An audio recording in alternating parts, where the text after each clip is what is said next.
सबसे पहले हम कवर करेंगे प्लैनेट्स, बाद में स्टार्स करेंगे। तो प्लैनेट्स की कोई डेफिनेशन वगैरह नहीं दूंगा मैं आपको, वो सब कहानियाँ नहीं करनी है। सीधा लिखो पहला प्लैनेट मरकुरी।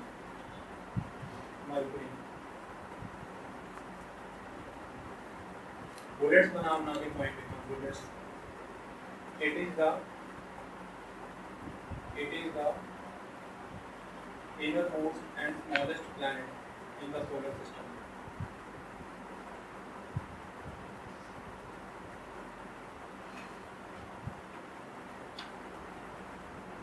इसका ऑर्बिटिंग साइकिल का क्वेश्चन आता होता है। ये सबसे कम टाइम में, जैसे सबसे नजदीक है सन के, तो सबसे कम टाइम में चक्कर मार देता है। Orbits the sun once every 88 days। 88 दिनों में ये सूर्य का चक्कर लगा देता है।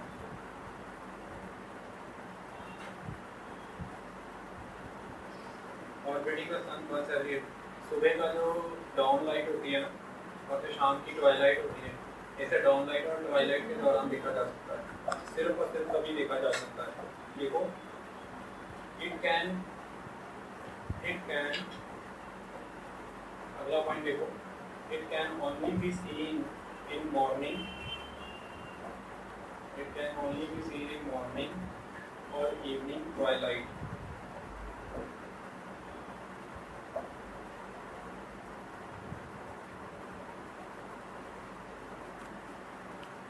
अगर आपको कोई पूछे कि इसकी अपीयरेंस किससे मिलती है, तो ये मून का जुड़वा है, ये मून से मिलता है। देखो, मरकुरी इज सिमिलर, मरकुरी, ऐसे क्वेश्चन बहुत आते हैं, कौन किसकी बहन है, कौन किसका जुड़वा है। Mercury is similar in appearance to the moon, ये मून से मिलता है। Mercury is similar in appearance to the moon.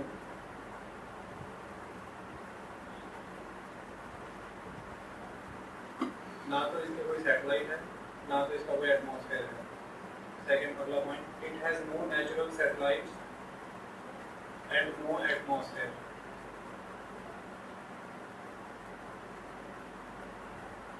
It has no natural satellites and no atmosphere। इसकी एक खास बात है, इसके सेंटर में बहुत हैवी आयरन का कोर है। उस आयरन कोर की वजह से ये इतनी मैग्नेटिक फील्ड छोड़ता है कि अर्थ से इतना छोटे होने के बावजूद भी इसकी मैग्नेटिक फील्ड अर्थ से ज़्यादा है। This is a question. देखो, the planet has a large iron core.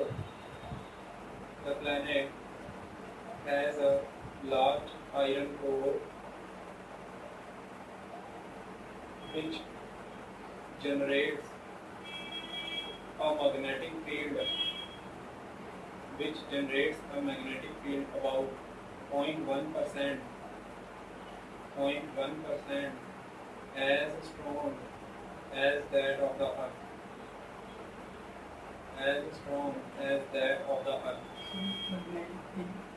The planet has a large iron core which generates a magnetic field about 0.1% as strong as that of the Earth।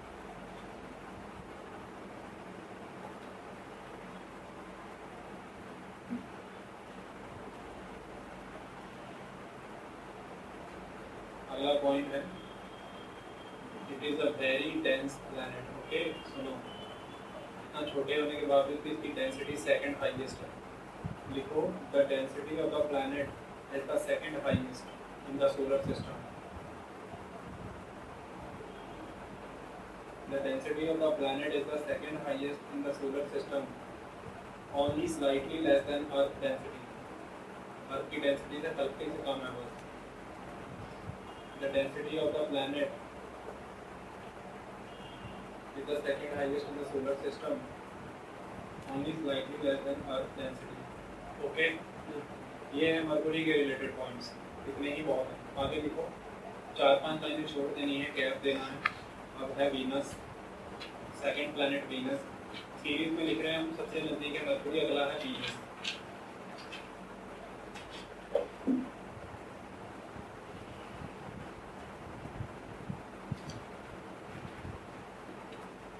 देखो, Venus is the second planet from the sun.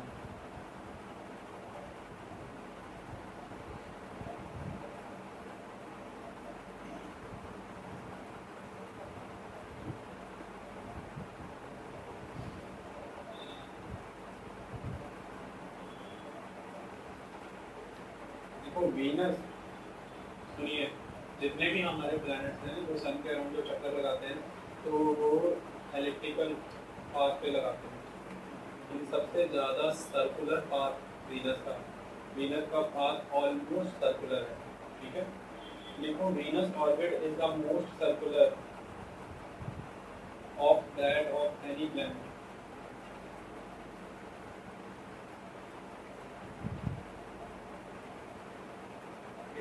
Venus orbit is the most circular of that of any planet. पुराने लोग जो थे ancient लोग, आज की date में तो हमें देखना पड़ता है टेलीस्कोप से और कई सारी चीज़ों से, लेकिन एक तारा है आसमान में चमकता हुआ स्टार वीनस दिखता है तारे की तरह। तो इसीलिए पुराने लोगों को तो नंगी आंखों से यही दिखे, तो इसलिए इसका एक नाम डाला था goddess of beauty and goddess of love. इसमें बहुत लाइट है, बहुत चमकीला है। तो देखो, it is known as the goddess of love and beauty.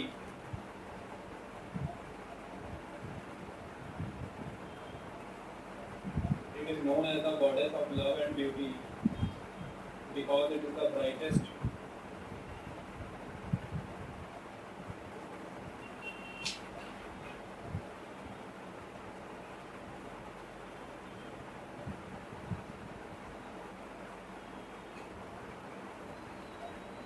It is known as the goddess of love and beauty because it is the brightest of the planets known to the ancients. Venus को अर्थ का dual कहा जाता है, जुड़वा। क्यों? क्योंकि Venus की chemical properties, Venus का मास और वीनस की डेंसिटी ऑलमोस्ट अर्थ के जैसे सेम। मैं लिखाता हूँ Venus is sometimes regarded as Earth's sister planet. Venus is sometimes regarded as Earth's sister planet. इसके डायमीटर के 95% है, इसका मास अर्थ के मास का 85% है। आप लिखोगे almost same in diameter, almost same in mass, almost same in density and chemical composition. ये रीजन हैं जिसकी वजह से ऐसा कहा जाता है।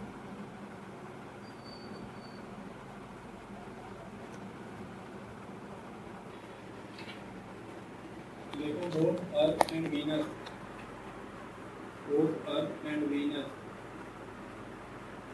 देखिए वर्ड लिखाने जा रहा हूँ क्रेटर, CRATER, क्रेटर मैंने होता है खड्डे। देखो both earth and Venus have few craters. Both Earth and Venus have few craters, indicating relatively young surfaces. इनसे ये पता लगता है कि इनके सरफेस यंग है, क्योंकि खड्डे भर जाएंगे तो पता लग जाएगा कि सरफेस पुराने हैं। खड्डे बने हुए दिख रहे हैं अभी भी, तो मतलब ताज़ा है। दोनों का सरफेस यंग है, ये हमें खड्डों से पता लगता है। ऐसे क्वेश्चन आते होते हैं, ठीक है, कि वीनस और अर्थ के सरफेस की लॉन्गेविटी का कैसे पता लगता है, तो लिखा जाएगा कि due to the similarity of the surface crater. मुंह में ताकना वहाँ बैठ खड्डे कैसे भर जाएंगे, खड्डे कैसे भरेंगे? खड्डे भर जाते हैं बेटा, अपने घर के बाहर खड्डा खोदते हैं और 6-7 महीने का दिन भरा हुआ इरोजन के साथ भर जाते हैं। समझने ना हर एक जगह हो जाता है, बिना जगह का रहता है। वीनस के बारे में एक खासियत है सेंचुरी वर्ड इसके साथ जुड़ा हुआ है। कैसे? ऐसा कहा जाता है कि वीनस सन एंड अर्थ के बीच में ट्रांजिशन करता है। आराम से ये बात सुनना, 8 साल में ट्रांजिशन करता है। एक बार करा, फिर 8 साल बाद करा, लेकिन ये एक 100 ईयर्स में ही एक बार ही होता है। 100 ईयर में एक साल। अब दोबारा जब ऐसा होगा फिर 100 ईयर बाद होगा, ठीक है। यानी कि अभी जो ताज़ा होकर के हटा था 2004 में हुआ था, ये सेकंड ट्रांजिट था, लास्ट था। अब होगा 21 17 के अराउंड, 100 साल बाद।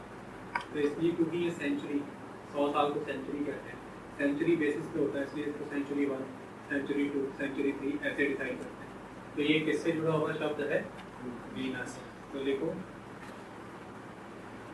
और ट्रांजिट, ट्रांजिट होता है गुजर जाना, दो चीज़ों के बीच में से गुजरना, ट्रांजिशन। हेडिंग दे देना transit of Venus, transit of Venus, TRANSIT of Venus. A transit of Venus occurs. A transit of Venus occurs when Venus passes directly. Transit of Venus occurs when Venus passes directly between the Sun and the Earth. तो मैंने नहीं तो bench पे problem नहीं हो रही, नीचे down है वहाँ बैठ जाओगे प्रॉब्लम हो रही है। Transit of Venus occurs when Venus passes directly between the Sun and the Earth. This alignment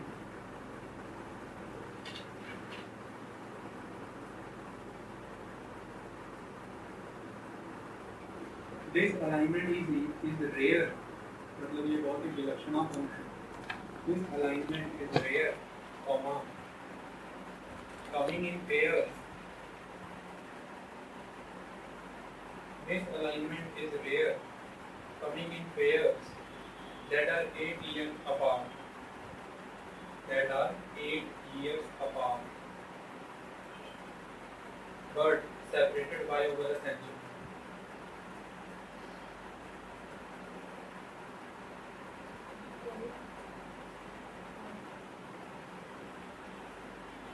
Apart means but separated by over a century.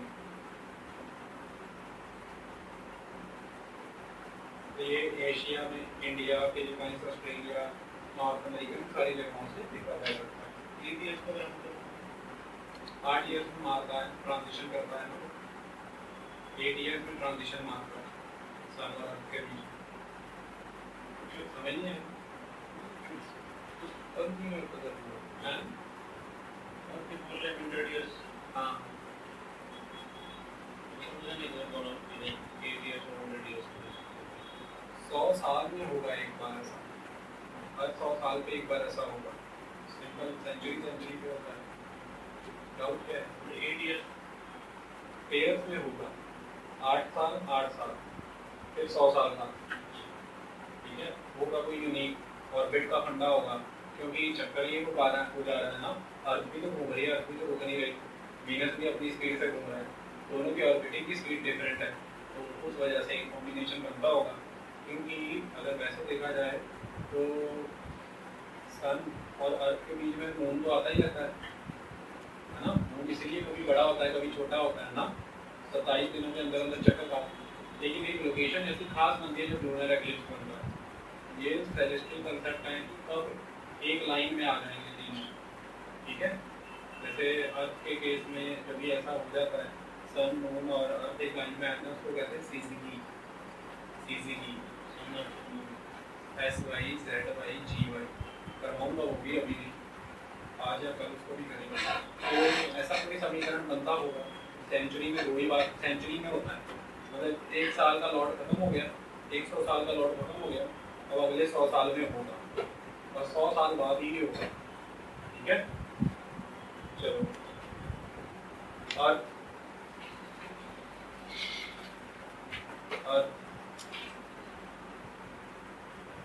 Earth is the third planet from the Sun. Earth is the third planet from the Sun and the fifth largest. Fifth largest है, third है Sun से। इसके अलग अलग नाम लिखो। It is also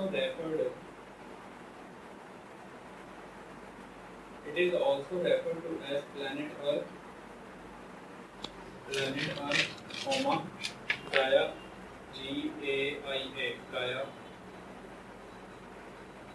comma Terra, TERRA, Terra, ये सारे अर्थ के नाम हैं अलग अलग, and the world.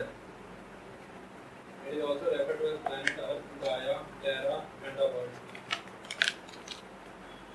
The Earth formed around 4.57 billion years ago. लगभग 4.5 बिलियन ईयर से वो पहले बनी है।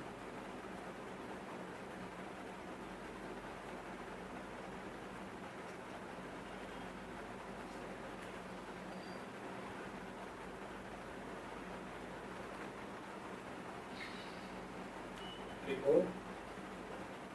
बाकी तो सारा आपको पता ही है, रोटेशन रेवोल्यूशन का, बिल्डिंग का भी पता लग चुका है, अर्थ के बारे में इसमें ज़्यादा नहीं है, क्योंकि अर्थ के बारे में तो सारी बुक ही इसलिए वो अर्थ के बारे में। आगे लिखो मार्स, MARS, मंगल।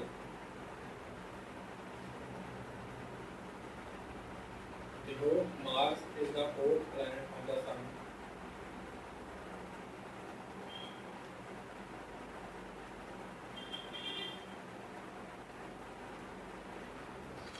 ठीक है, Mars is the 4th planet from the sun.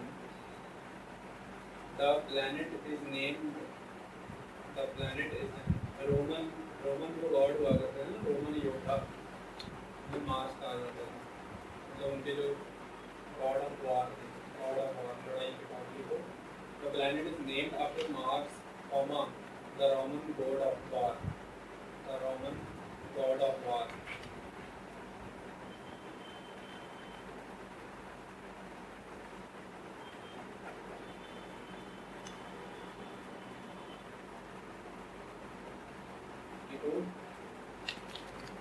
It is referred to as the red planet।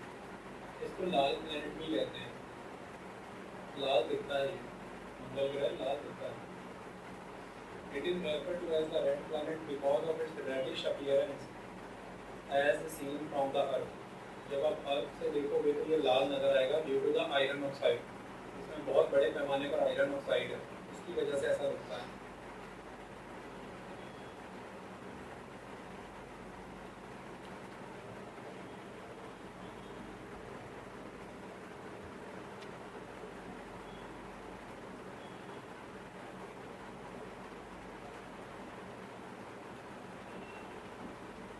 देखो, it is also referred to as the red planet because of its reddish appearance as seen from the earth। clear? आगे लिखो, due to bracket में लिख लेना, due to presence of iron oxide। ये लाल क्यों दिखता है? क्योंकि आयरन ऑक्साइड है। मार्स पे एटमॉस्फेयर है, हल्का फुल्का एटमॉस्फेयर है, बाकी तो उड़ गया, बाकी तो वो इवेपोरेट हो गया था ना, क्योंकि इसका बॉइलिंग पॉइंट बहुत कम है। बॉइलिंग पॉइंट कम होने की वजह से सारा वैनिश हो गया, तो आँख बन के उड़ गया। देखो Mars has a thin atmosphere, लेकिन एटमॉस्फेयर की प्रॉब्लम है कि एटमॉस्फेयर में ऑक्सीजन नहीं है, नाइट्रोजन है और आर्गन है। देखो Mars has a thin atmosphere comprising of nitrogen and argon, nitrogen and argon है, इसलिए इंसानों का रहना मुमकिन नहीं है।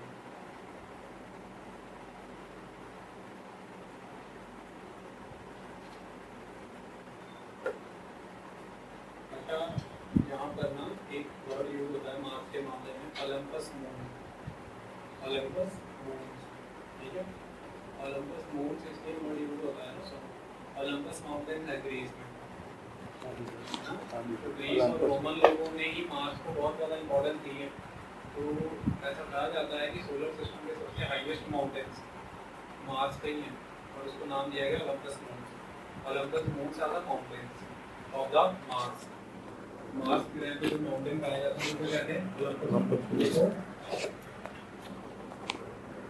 It is the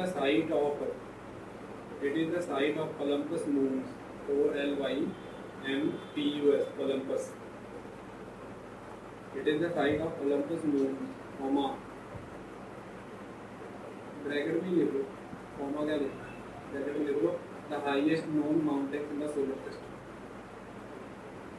the highest known mountains in the solar system. It is the site of the Olympus Mons, the highest known mountain in the solar system. आगे लिखो, it is the site of canyon. Canyon मैंने बताया था ना, canyon क्या होती है, canyon जैसे वाटरफॉल कहता है, तो कैनियन क्या होती है, एक तरह की वो होती है, वो केड़ा बाजी यूज करी जाता है गॉर्ज, गॉर्ज नदी जब बहती है तो कटाई करती है ना तो लेफ्ट राइट, वो जो गॉर्ज होती है दैट इज कैनियन। तो ऐसा कहा जाता है कि सबसे लार्जेस्ट कैनियन भी इसी पे मार्स पे। देखो, it is the site of Valles Marineris. देखो, VALLES, VALLES, VALLES, गैप डाल के MARINERIS, मरीनरिस, वेल्स मरीनरिस। क्या है ब्रैकेट में, लिख लो द लार्जेस्ट कैनियन। तो इसी वजहों से हमने ये अंदाज़ा लगाया था कि यहाँ पे पानी है। देखो यहाँ पे माउंटेन है और माउंटेन के सामने कैनियन बनती हैं, तो मतलब कभी ना कभी झरने फूटा करते हैं, कभी ना कभी नदियाँ थी। तो नदियाँ थी तो मतलब हाइड्रोजन और ऑक्सीजन एटम तो थे, तो पानी था तो मतलब हाइड्रोजन के दो और ऑक्सीजन के एक कोवलेंट बॉन्ड के साथ जुड़े हुए थे, और मतलब पानी तो था, तो पानी था तो मतलब ऑक्सीजन भी था, और ऑक्सीजन था तो मतलब जिंदगी भी थी। तो इसी बेसिस पे हम सर्चेस करते हैं। सर्च करने का सबसे बड़ा आधार है वहाँ पर सूखी हुई नदियों की घाटियाँ और बैरन पर्वतों का पाया जाता। This is the foundation of our researches. इसी की बेसिस पे हम सर्च करते हैं कि वहाँ पे आज भी वो खानियाँ, वो ट्रेंचेस पाई जाती हैं जो बंजर हो चुकी हैं। जैसे सूख जाता है ना कुछ बियाबान, अब उजड़ जाता है, वैसा माहौल है यहाँ पर, और कोई कारण नहीं था और सर्च करते हैं, ठीक है, क्योंकि ऑक्सीजन तो है नहीं, लेकिन कभी था, कभी था। तो अगर हम वहाँ पर माहौल बना देते हैं ऑक्सीजन का और वाटर वेपर का, तो इंसानी ज़िंदगी मतलब हो सकती है। क्योंकि साइंटिस्टों को एक प्रॉब्लम नहीं है, पानी को बनाया जा सकता है। पानी बनाने का प्रॉब्लम ये, हाइड्रोजन ऑक्सीजन मिला के हम पानी बना सकते हैं, ठीक है। आगे लिखो। अब इसकी सिमिलैरिटी हम क्यों जाते हैं इसकी तरफ, तो एक तो ये अबैंडेंड रिवर चैनल्स, अंडर हो चुके river channels, abandoned or barren mountains, okay, and the second and other most एक क्वेश्चन आएगा ABCD ऑप्शन में कि मार्स की रिसर्च की क्यों की जाती है, तो मार्स की तरफ ही क्यों जाता है। तो अगला रीजन है Mars rotational period and seasonal cycles. देखो इसका रोटेशन का पीरियड और इसके जो सीजनल साइकिल्स हैं बिल्कुल अर्थ जैसे हैं almost. Mars rotational period and seasonal cycles are likewise similar.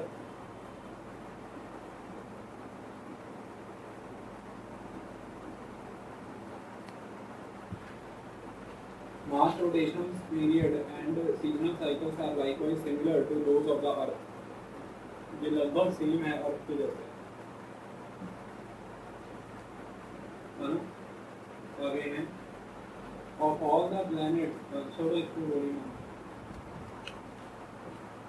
इतना तो आपको समझ आ गया ना, वो आपको उसको करना ही है कि जितने भी प्लैनेट है सोलर सिस्टम के, मार्स ही जो है वो बिल्कुल अर्थ जैसा है। यहाँ से ये कंफ्यूज मत कर देना कि अर्थ जैसा प्लैनेट कौन है, वो वीनस ही है। अर्थ का जुड़ा हुआ कौन है, वीनस, वो मार्स नहीं है, ठीक है। तो लिखो जितने भी प्लैनेट हैं, प्लैनेटों में से सिर्फ अर्थ के बाद एक मार्स ही है जहाँ पर पानी के स्रोत होने का पता चला। लास्ट लाइन है इट हैज टू सैटेलाइट, लिख लेना Phobos and demos, PHOBOS Phobos and DEIMOS demos, Phobos and demos, इसके दो सैटेलाइट हैं।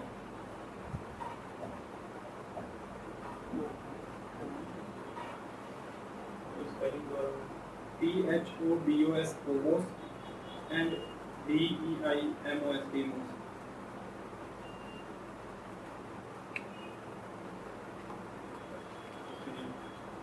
जुपिटर, लाइनें छोड़ते जाना, मैं बार बार कह रहा हूँ। जुपिटर, इतना देखो कर कुछ लोग हैं इस चैप्टर को जब पूरी तरह से मुका देंगे तो मतलब कुछ नहीं रहेगा, क्वेश्चन रह ही जाएगा।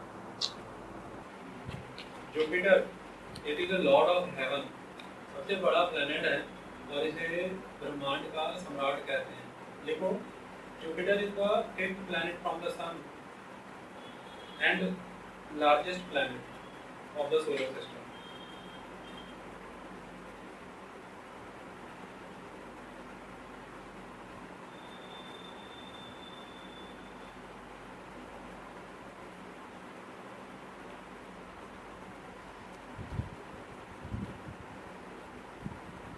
लिखो ब्रैकेट में लिखिए लॉर्ड ऑफ हेवंस, इतना बड़ा है ना कि 318 टाइम्स गुना ज़्यादा मास है इसका अर्थ से। लिखो the mass of Jupiter is 318 times that of the earth.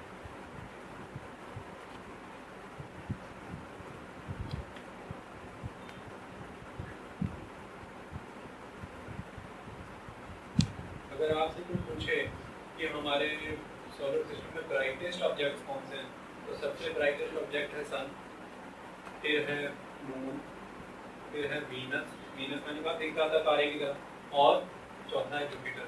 तो Jupiter is the fourth brightest object. देखो Jupiter is the fourth brightest object in the sky after the sun, the moon and the Venus. ये चमकीले पदार्थ हैं, ठीक है। Jupiter is the fourth brightest object in the sky after the sun, the moon and Venus.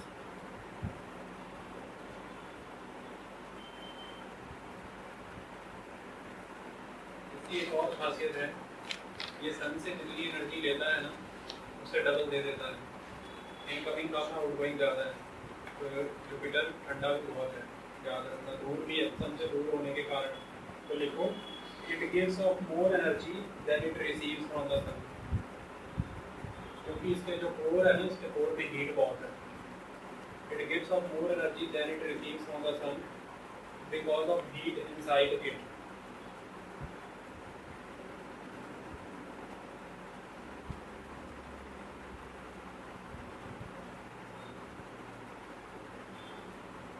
It gives off more energy than it receives from the sun because of heat inside it.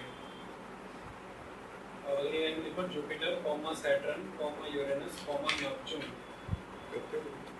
Jupiter, Saturn, Uranus, Neptune. Bracket में लिखो gas giant. Giant मैंने तो बहुत बड़ा, तो ये बड़े बड़े गैस के गोले हैं। अगर they all four are outer planets, और जो पहले चार ग्रह हैं दे आर इनर प्लैनेट्स, और they are rock giants and they are gas giants. तो दे आर गैस जियांट्स। सबसे बड़ी बात है, इसको गैस जियांट को कहते हैं, सॉलिड मैटर से ही बने। किससे बना है? ये गैसेस का बना है जिसमें 93% हाइड्रोजन है और 7% हीलियम है। देखो it is primarily composed of gases. It is primarily composed of gases. It is primarily composed of gases, that is 93% hydrogen and 7% helium.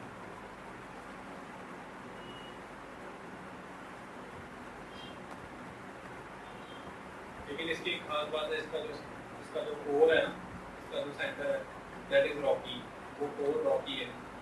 देखो it is composed of gases, that is 93% hydrogen and 7% helium.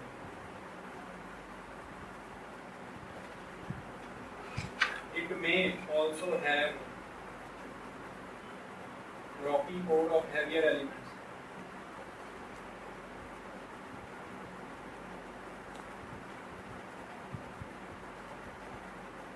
इसकी rotation की speed बहुत ज़बरदस्त है, जिसकी वजह से इसकी भी शेप अर्थ की तरह है, ऑब्लेट स्फेरॉइड।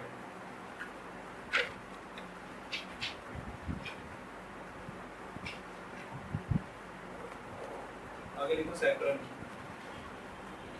लिखो Saturn is the 6th planet from the sun and the second largest.